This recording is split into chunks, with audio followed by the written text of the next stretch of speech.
relação ainda à lei seca, muita gente fala que não tem disciplina, que não tem vontade, que não gosta de ler lei seca, que tem dificuldade. Qual é a minha recomendação para facilitar a vida de vocês? Leiam um capítulo da doutrina ou um capítulo do seu material de estudos e, terminado este capítulo, leia a legislação referente a ele. Por exemplo, terminou de estudar licitações no seu livro de direito administrativo, nas suas anotações de aula, pegue a Lei 8666 e leia. Fica mais fácil de compreender a legislação dessa forma, e além de te ajudar a não gravar algumas coisas por equívoco. Exemplo, às vezes, a lei seca, você lê um artigo logo no início, mas esse artigo tem uma exceção lá no finalzinho da legislação. Ou então em uma outra lei diferente que você não está lendo naquele momento. Se você estudou a doutrina primeiro, a doutrina já vai te alertar para isso. Olha, o artigo tal diz isso, mas preste atenção porque a lei XYZ diz um pouquinho diferente, eu crio uma exceção a essa regra. Então o estudo da lei seca fica, inclusive, mais fácil e mais proveitoso, mais eficiente. Pode fazer o mesmo com as nossas aulas. Terminou alguma aula, vá em cima da legislação que foi trabalhada naquela aula específica, para que você consiga compreendê-la com um pouco mais de facilidade, beleza? E depois, leu a doutrina, leu a lei seca na legislação correspondente ao tema estudado, o que você faz? Exercícios. Quantos exercícios, Daniel? Muitos, mas muitos mesmo. Tem que fazer muitos exercícios. Os exercícios possuem uma tríplice função. Serve não apenas como um método de revisão e fixação do conteúdo, como também para conhecer um pouco mais o estilo de cobrança da prova e, principalmente, complementar o seu conteúdo que foi adquirido durante a aula e durante o livro. Nenhuma aula, nenhum livro contém 100% dos assuntos daquelas disciplinas. Então, você vai ter acabado de ler o livro, acabado de ler a legislação e se depara com uma questão, com conteúdo doutrinário que você nunca tinha visto antes. O que você faz com esse conteúdo novo que você aprendeu fazendo exercícios? Você vai anotar isso no material à parte. Eu chamo de lista de conteúdo complementar. Pegue uma lista de conteúdo complementar, seja no Word, seja no caderno, e anote o conceito que foi cobrado no exercício e explique qual é esse conceito, ou essa teoria, ou essa classificação que apareceu na prova e que você não tinha visto no seu material de estudo, beleza? Caiu o mesmo assunto, o mesmo conceito, a mesma teoria de novo, o que você faz? Vai na sua lista de conteúdo complementar e marca um asterisco ao lado daquele conteúdo. Caiu pela terceira vez, coloque um outro asterisco e assim sucessivamente. E a mesma coisa você vai fazer com a lei seca e com as súmulas e com os enunciados do CJF. Apareceu o artigo X numa questão de prova, vá no seu vade-mecum, ache o artigo X, coloque um asterisco. Apareceu de novo esse artigo em uma outra questão, marque outro asterisco. Apareceu de novo mais um asterisco. Quantos asteriscos, Daniel? Infinitos asteriscos. Vai ter artigo no seu vade-mecum, quanto mais exercício você fizer, mais asterisco você vai colocar, e vai ter artigos lá que vão ter uns 15, 10 asteriscos, de tanto que aparece em prova de concurso, gente. De tanto que aparece. Fazendo essa técnica do asterisco, vocês conseguem otimizar a revisão da lei seca. Na semana da prova, é preciso que você tenha o seu vade-mecum otimizado para a revisão da lei seca, que corresponde a mais de 60% das questões da prova. Então, chegou na semana da prova, você vai revisar o Código Civil inteiro, do artigo 1º até o 2000 e cacetada, ou você vai direto em cima dos artigos do Código Civil mais cobrados em prova. E aí você vai descobrir que chega a 450 artigos que realmente caem, que realmente importam para fins de concurso. Um pouquinho mais, um pouquinho menos, a depender da banca examinadora. Beleza? Essa técnica do asterisco é muito boa também por conta da revisão.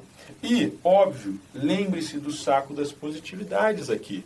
Da mesma forma que durante os seus estudos você precisa encher o seu saquinho das positividades, ou seja, ficar feliz por cada meta que você alcançou, cumpriu aquelas 3 horas de estudo, fique feliz. Se você está naquele dia ruim, com dor de cabeça, sem vontade de estudar, olhe para o seu cronograma e fala assim, não, hoje eu não tenho conta de estudar 4 horas, mas se eu estudar 1 hora, eu vou me presentear com um pote de sorvete. Pronto, estudou 1 hora, fique feliz por isso. Você estava num dia difícil, presenteie-se, vá lá, compra o seu pote de sorvete, o seu chocolate, não tem problema. O concurseiro não tem que se importar com exames de colesterol, triglicerídeo, nem com forma física, na verdade. Só depois do concurso é que você entra na academia e contrata um nutricionista para corrigir todas as porcarias que você ingeriu durante os seus estudos para concurso.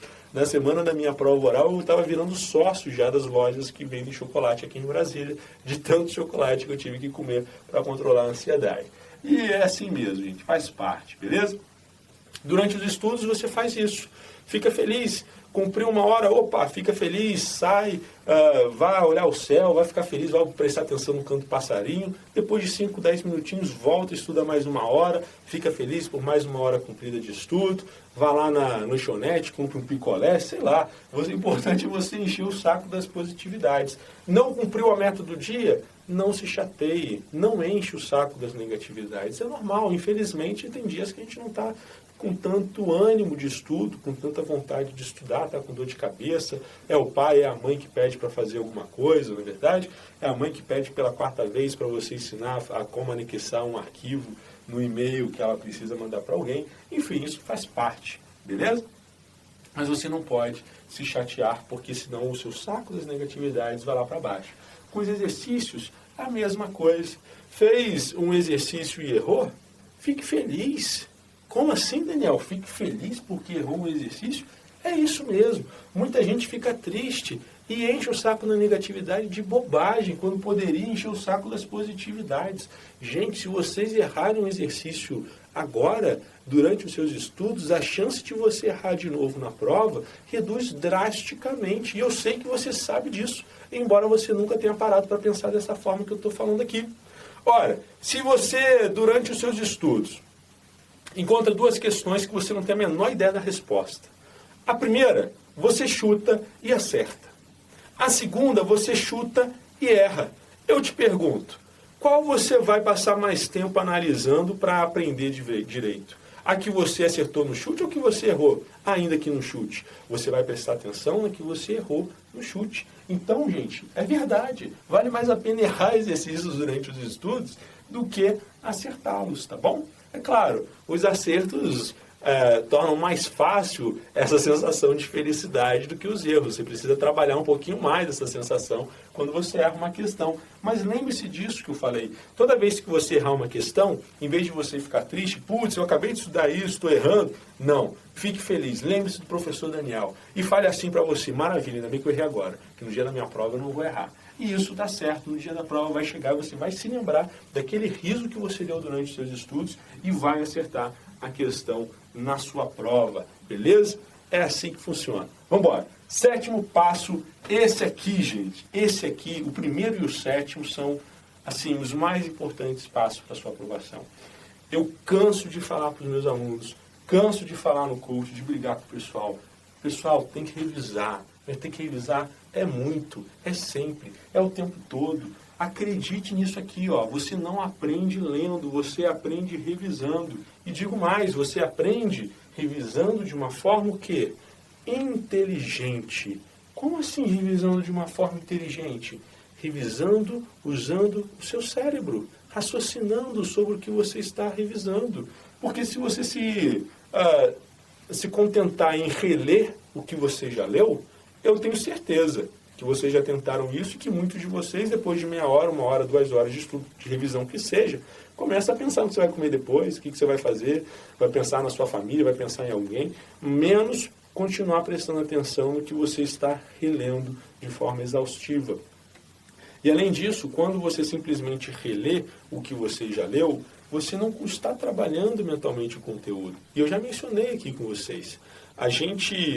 O nosso cérebro percebe que um tema é muito importante quando ele é visto com frequência e principalmente quando você exercita mentalmente aquele conteúdo.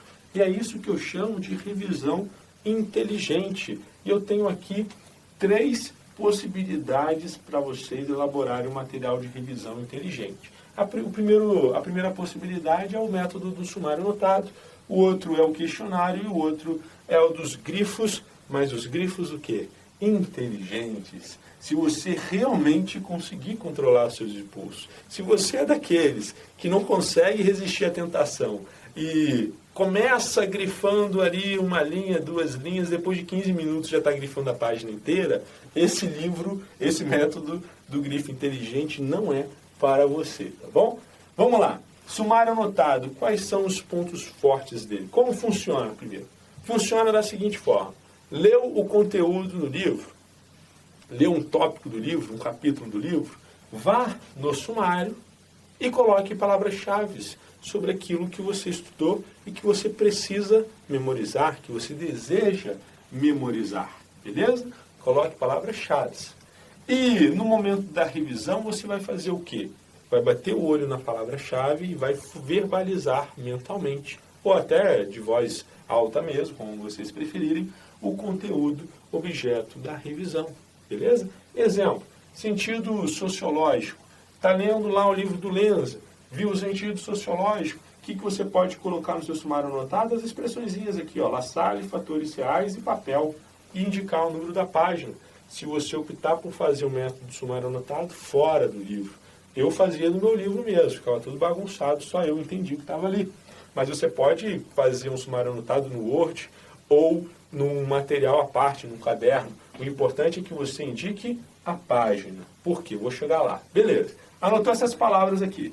No momento da revisão, o que você tem que fazer? Construir mentalmente o raciocínio, o conteúdo. Então você vai falar o seguinte: de acordo com Ferdinand Lassalle, o sentido sociológico de Constituição preceitua que a Constituição precisa refletir os fatores reais de poder, sob pena de não passar de mera folha de papel. Maravilha, show de bola. Passe para a próxima palavra do seu sumário, sentido político. E lá você vai ler Schmitt, decisão política fundamental, lei constitucional e a indicação lá da página Y. Construa mentalmente o raciocínio, de acordo com Carl Schmitt, em seu sentido político de Constituição. A Constituição corresponde a uma decisão política fundamental. Toda norma que não disser respeito a essa decisão política fundamental não passará de mera lei constitucional. Ou seja, o que é decisão política fundamental? Isso tudo é você mentalizando ali no momento da revisão. Tudo que disser respeito a direitos e garantias fundamentais, organização do Estado, organização dos poderes, direitos políticos e por aí vai.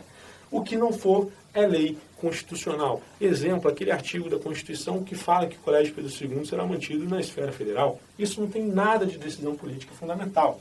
Próxima palavra do seu sumário anotado, sentido jurídico. E aí você acrescentou Kelsen, lógico jurídico, jurídico positivo e página Z. Aí bate aquele desânimo, meu Deus, como é que é mesmo? Qual que é a diferença do lógico jurídico e jurídico positivo? Não lembro. Calme, não se desespere. Olha só a página Z. Abre a página do seu livro, simplesmente releia o que você tiver grifado sobre aquele assunto e passe para a próxima palavra do seu sumário anotado. Quais são os pontos fortes? Ele é ótimo para revisão, sem sombra de dúvida. Isso vale para a primeira fase, vale para a segunda fase, vale para a prova oral, mas é maravilhoso para provas discursivas e para provas orais. Por quê? Porque na prova discursiva você precisa bater o olho no enunciado e elaborar um brainstorm, indicar palavras-chave sobre os assuntos que estão sendo cobrados no seu enunciado. De tanto que você revisar o seu sumário anotado, você vai fechar o olho e já vai vir direitinho ali todos os itens do seu sumário, todas as palavras-chave que você colocou. Você vai economizar tempo no seu brainstorm. Vai simplesmente quase que psicografar ali as palavras-chave que estavam no seu sumário anotado no seu livro lá em casa. Beleza? É assim que funciona. E por que é bom em relação às provas orais? Primeiro, você já estudou treinando verbalizar conteúdo. Olha só, a maior dificuldade para os alunos dos nossos cursos de prova oral não é conteúdo, não. Conteúdo todos têm, a gente sabe disso, passaram por primeiras fases dificílimas, passaram por segundas fases dificílimas. Agora, senta na cadeira ali, aqui no curso, e responde uma pergunta simples. Se você nunca verbalizou o conteúdo, como é que você faz? Aquilo é uma faculdade nova para você. é algo que você não praticou. E tudo para a gente adquirir uma boa capacidade, a gente precisa ter praticado. Para um professor, fazer uma prova oral é algo mais fácil, ele já está desinibido, sabe falar, enfim. Agora, para quem nunca trabalhou verbalizando conhecimento, é difícil. Mas o sumário notado te ajuda nisso aí. Porque a cada revisão que você fez, você treinou como verbalizar. O examinador vai te perguntar quais são os sentidos de constituição. Candidato, você vai fechar o olho ali em um segundinho, já vem tudo na cabeça. Vai vir assim num flash. Sentido sociológico, político, jurídico, culturalista, sentido formal, material, vai vir tudo, vai vir o nome do doutrinador, porque você cansou de repetir isso em todas as suas revisões, já cansou de explicar o que era, você não vai ter dificuldade nenhuma para explicar um questionamento de prova oral que esteja no seu sumário anotado. E se não estiver, ainda que não esteja, pessoal, por incrível que pareça, funciona, ajuda demais. Por que isso? Eu não sei explicar direito como é que é, mas eu consigo tratar da minha experiência para vocês. De tanto verbalizar mentalmente conceitos, verbalizar mentalmente natureza jurídica, teorias, parece que o nosso cérebro fica especializado em construir conceitos e teorias. E aí, quando você menos espera e se depara com um conceito diferente, você nunca ouviu falar, o seu cérebro segue sozinho praticamente, começa a falar de um monte de coisa, e aí começa, se durante a sua resposta, isso aconteceu muito comigo nas minhas provas orais, se durante a sua resposta surgiu uma palavrinha lá que estava no seu sumário anotado, meu amigo, não tem para mais ninguém. Você vai pegar o gancho ali, vai virar à direita e começar a falar daquele assunto que acabou de aparecer do nada no meio da sua resposta. E o examinador, muitas vezes, sabe o que ele faz? Ele cai na sua. Ele segue a virada que você deu e fala, aproveitando que o senhor falou desse tema, e tá com uma segunda pergunta ali, esquece da primeira que ele fez. Isso aconteceu comigo algumas vezes, é maravilhoso. Não tem nada melhor que isso. Então vamos embora. Método do questionário. Os pontos fortes, pessoal, são os mesmos pontos fortes do sumário anotado. Aqui também você vai construir uma memória fotográfica boa das suas perguntas, de tanto revisar aquele material, vai ter treinado igualmente verbalizar conteúdo jurídico para suas provas orais. Agora, diferentemente do que alguns professores recomendam, eu sugiro que vocês façam o método do questionário sem escrever a resposta. Sem escrever a resposta. É apenas pergunta e número da página. Pergunta e número da página. Pergunta e número da página. Quantas perguntas por página, Daniel? Ora, depende de quantas informações relevantes aquela página possui. Pode ser que em um único parágrafo o doutrinador te traga 3 teorias diferentes que você acha importante memorizar. Você vai fazer uma pergunta para cada uma das teorias. Pode ser que ele passe 5 páginas falando sobre o mesmo tema. Basta uma pergunta só e vai englobar essas 5 páginas, beleza? E isso varia também com o seu grau de conhecimento. Se você, por exemplo, já está careca de saber o sentido de Constituição, simplesmente coloque uma pergunta mais genérica no seu questionário. Diga, quais são os sentidos de Constituição? Páginas X a Z. Maravilha, na sua revisão você responde, se não conseguiu se lembrar, lê o que está grifado nas páginas X a Z. Se você ainda não tem firme bagagem, crie perguntas um pouquinho mais elaboradas com algumas palavras-chave dentro da pergunta. Então, por exemplo, sentido sociológico de La Salle. Já te deu uma dica, ó. Já está dizendo que é o Ferdinand de La Salle, o doutrinador dessa teoria. Sentido político de Schmitt. E por aí vai. Beleza? Essa que é a ideia aqui do questionário. E do grifo inteligente? Primeiro, não grife o livro inteiro, tá bom? É grifo inteligente. Use pelo menos, no mínimo, 2 cores.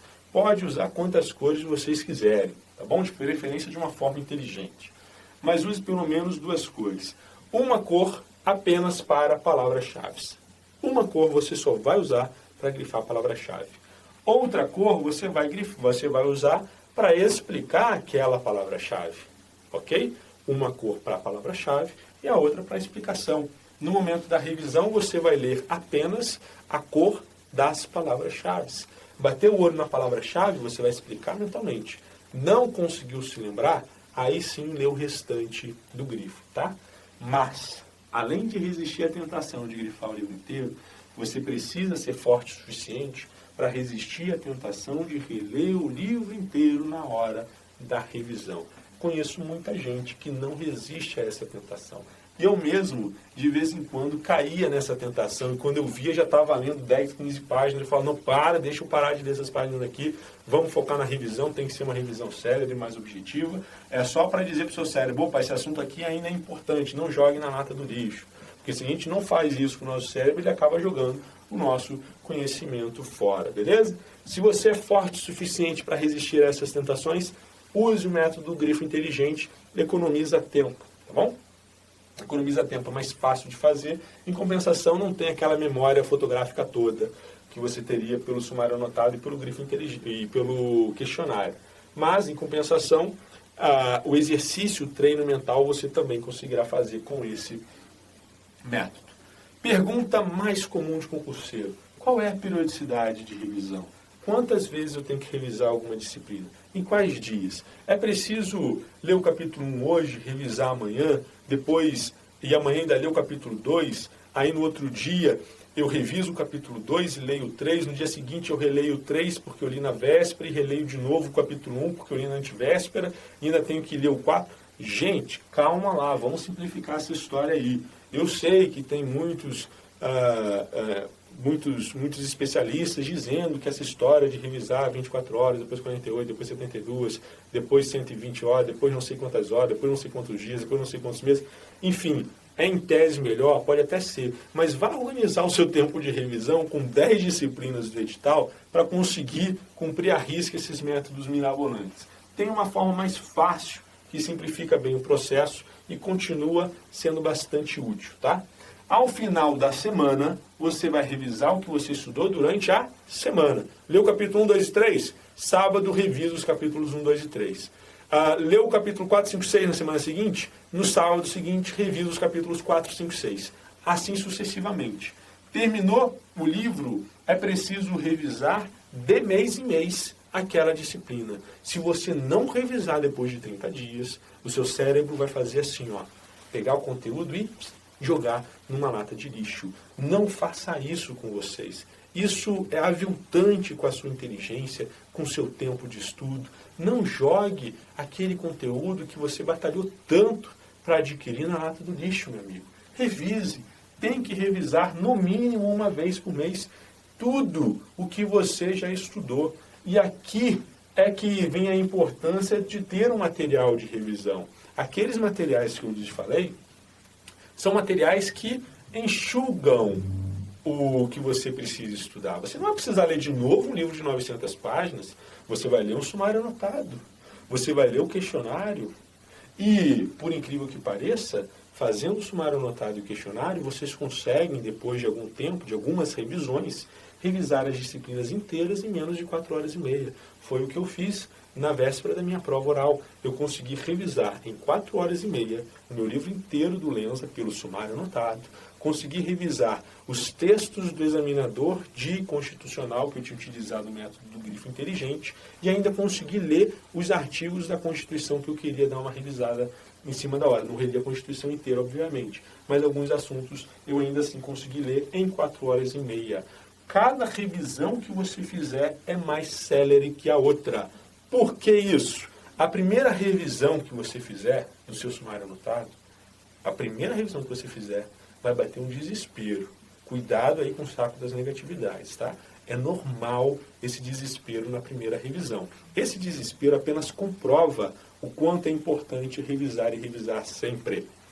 Quando a gente lê um livro inteiro, depois de um mês a gente não vai se lembrar sequer de 20% do que acabamos de ler naquele mês. Sequer de 20%. Quem lembra 20% já lembrou muito. Provavelmente já vinha estudando há algum tempo e aí conseguiu ter uma bagagem maior acumulada. Mas, em geral, não nos recordamos nem de 20% do livro, ok? A segunda revisão que você fizer, aí você já parte de uns 40% de conteúdo memorizado. A terceira revisão que você fizer, você já começa de uns 60% de conteúdo memorizado. E assim sucessivamente. Logo, quanto mais conteúdo memorizado você tiver, menos vezes você vai precisar abrir o seu livro para reler de novo aquele assunto. E, com isso, você otimiza o seu tempo de revisão. É preciso fazer essas revisões mensais para que na semana da prova você consiga dedicar um dia para revisar cada disciplina. E vai ser suficiente para você reler o seu sumário anotado, o seu questionário, os seus grifos inteligentes, reler os artigos que mais apareceram durante os seus estudos, nas questões que você realizou, e tudo isso com direito ainda a um tempinho para tomar um sorvete, dormir bem, tomar um suco de maracujá para acalmar na semana da sua prova. E outra coisa, mais vale uma revisão na mão do que 2 disciplinas voando para longe da sua memória. Se você leu Direito Constitucional e Administrativo, você vai ter gravado 20% de cada uma delas. Nunca mais revisou e vai para a prova logo em seguida, você vai o quê? Com no máximo os 40% aí, se muito, a depender do tempo até a sua prova. Agora, se você tiver optado por estudar Constitucional e no tempo que você gastaria para estudar Direito Administrativo, você dedicou para revisar umas 3, 4 vezes Direito Constitucional, você já vai para a prova com uma bagagem de 60% do conteúdo de Constitucional. Então, mais vale uma revisão na mão do que 2 disciplinas voando para longe da sua cabeça. Por que eu gosto de frisar isso? Porque a desculpa mais comum que eu sempre ouço dos meus alunos de coaching, quando eu pergunto, e aí, revisou as disciplinas dos meses anteriores? É a seguinte: ai, professor, eu não revisei porque eu estava atrasado na leitura do livro, do cronograma atual, eu precisei dar um gás. Eu falo isso, gente, quase todo dia eu falo isso. Parem, pelo amor de Deus, com essa desculpa. Isso não é verdade, isso não procede, não é assim que funciona. Vale mais a pena você parar o que você está fazendo no seu cronograma atual para revisar tudo que você já estudou na sua vida, vai dedicar ali uma semana revisando todas as disciplinas, e aí sim, continua o seu cronograma atual, do que você efetivamente conseguir com o seu cronograma atual indefinidamente até conseguir terminá-lo.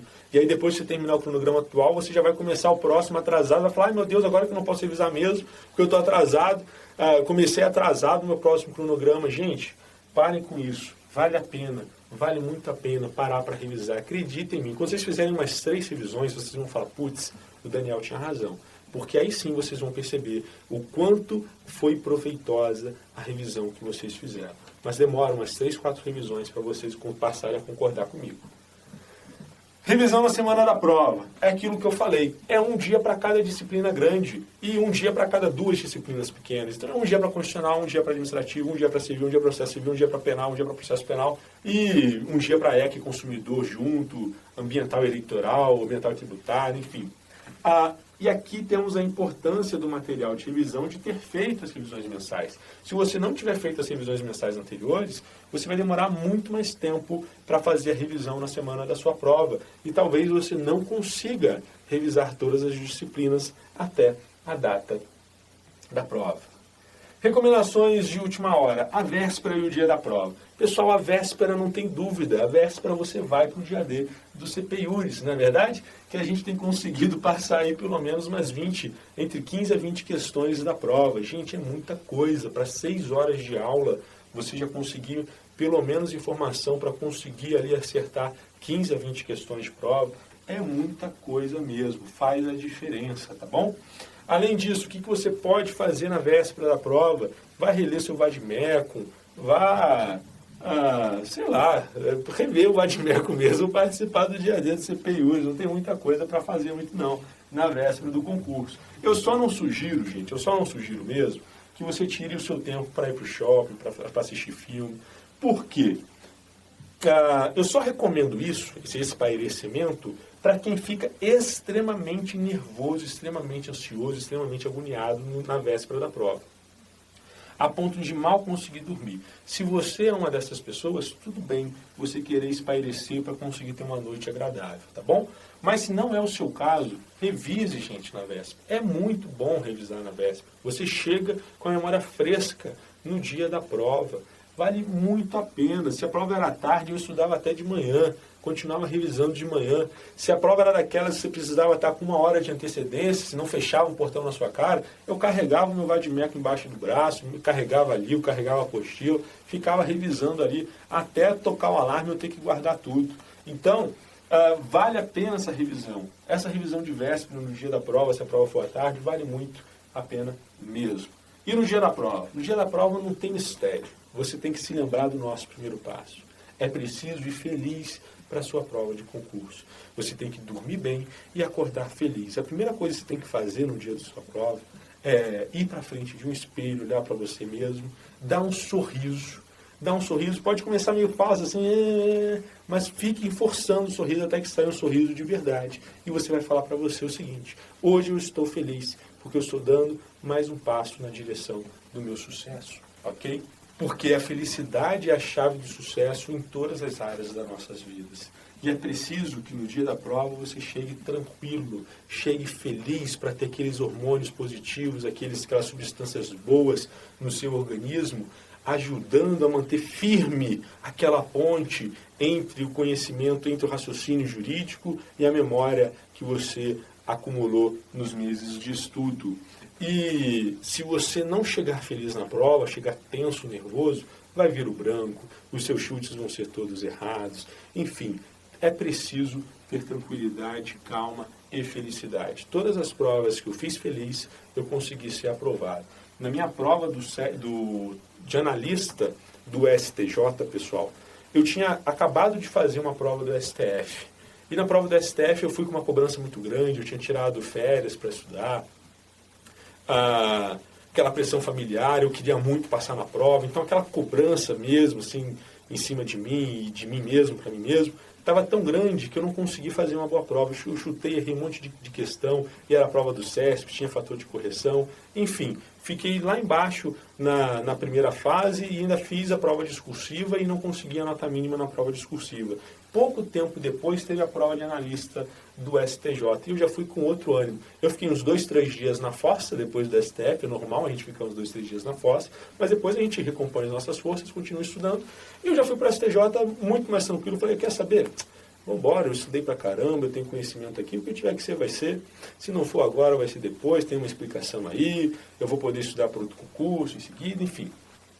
Cheguei tranquilo, feliz para a prova de analista do STJ, não encrenquei com o examinador. Quando vi uma questão difícil, eu ria comigo mesmo, falei, caramba, essa questão aqui tá boa. Resultado, todos os chutes que eu dei nessa prova, e não é mentira, gente, todos os chutes que eu dei nessa prova eu acertei. O que eu errei tendo a certeza do meu conhecimento. E acabou que o meu conhecimento estava equivocado. Mas os meus chutes eu acertei. Eu sei disso porque eu sempre marcava a esquerda quando eu tinha certeza, colocava o certo e errado à esquerda, e quando era chute eu marcava a direita. E depois eu comparava, até mesmo para saber em quais disciplinas o meu chute estava bom, em quais disciplinas eu não podia arriscar no chute. E depois via como é que eu tinha ido nos chutes, e nessa prova do STJ eu acertei todos os meus chutes. Eu fiquei em primeiro lugar nesse concurso e foi com uma diferença de 14 pontos para o segundo colocado. 14 pontos. Minha nota, nem eu acreditei quase quando vi lá quando vi na lista. Mas por que isso? Porque eu estava bem demais. Foi um dia assim que eu estava muito feliz mesmo, sabe?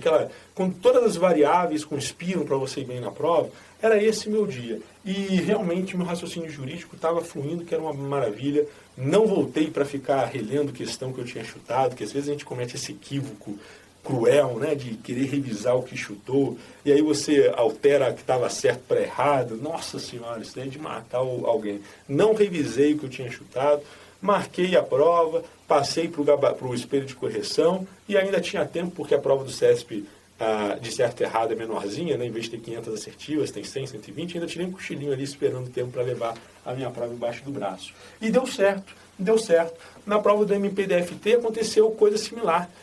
Eu bati o olho em 3 questões, era uma sériezinha de 3 questões, eu não tinha ideia nenhuma do que marcar nessas 3 questões. A primeira dizia assim, marque a alternativa correta. Eu li a letra A, pô, tá certo. A B, tá certo também. A C também tá certo. E a D tá certo. Eu falei, meu Deus do céu, não tem nenhuma errada aqui. Eu acho que o examinador até se confundiu, devia ser marque a alternativa incorreta e eu preciso achar uma incorreta apenas, e não achar várias incorretas para restar só uma correta. E ri comigo mesmo. Fui lá na leveza, respirei fundo e marquei e fui para abraço. Passei para a próxima questão sem ficar queimando neurônio demais, sabe? É aquele chute que você precisa analisar a questão, confiar no seu instinto, opa, veio aqui, letra C. Aí você vai lá e marca a letra C. E segue adiante. A segunda era a marca alternativa incorreta. Letra A na minha cabeça, pô, tá errada. Letra B tá errada, letra C tá errada, letra D tá errada. Falei, pô, o seu examinador aqui trocou o enunciado das duas questões. Enfim, vamos lá, vamos na brincadeira. Respirei fundo, com calma, fui lá e pá, marquei lá uma letra.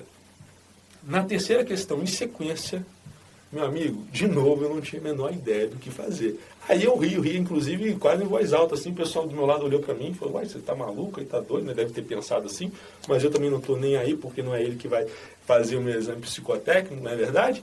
Eu não fiquei nem aí, ri de mim mesmo, e aí dessa vez realmente, 3 em sequência de lascar, né? Aí eu levantei, fui ao banheiro, joguei uma água no rosto, né? Fiz aquele alongamento básico, fiz assim pro espelho, vamos lá, vamos lascar esse examinador aqui, quer ferrar comigo, vamos embora. E cheguei para chutar a terceira questão, fui lá e marquei e pronto. Fiz aquele chute direcionado. Resultado, as 3 questões eu acertei no gabarito final. As 3 questões eu acertei. Se eu tivesse me desesperado, eu não tenho a menor dúvida de que eu teria errado. Eram coisas que eu tinha dificuldade. Agora, quando você leva com leveza, meu amigo, você é bacharel em direito, você é jurista, você estuda pra caramba, você tem uma bagagem muito boa, e essa bagagem te possibilita raciocinar juridicamente, inclusive sobre temas que você nunca viu antes na sua vida. Pense na hora da prova, bom, se eu fosse ministro do STJ, como eu decidiria aqui nesse caso? E siga o seu feeling. Se você tem uma bagagem, você fez uma faculdade de direito, ora bola, se você estudou, você é jurista, você sabe raciocinar juridicamente e por mais que você não domine, você vai conseguir criar um raciocínio ali que tem grandes chances de estar correto. É claro, de vez em quando até a jurisprudência erra, na verdade, faz umas decisões meio difíceis e essas a gente acaba errando no chute mesmo porque não tem jeito. Mas, em geral, a jurisprudência também é razoável, é construída em cima de raciocínios plausíveis, raciocínios construídos em princípios e dominando essa parte básica, essa base das disciplinas, você está capacitado também a dar um chute certeiro na hora da sua prova. Beleza, pessoal? Então, espero que passem realmente a levar esses conteúdos, esses ensinamentos para a vida de vocês. Revisem dessa forma que eu falei, revisem sempre, revisem muito e principalmente, pessoal, sejam felizes, estudem de forma feliz e mais que tudo, vá para a sua prova feliz e com isso vocês alcançarão o sucesso, a aprovação que tanto almejam. Grande abraço para vocês e até uma próxima oportunidade.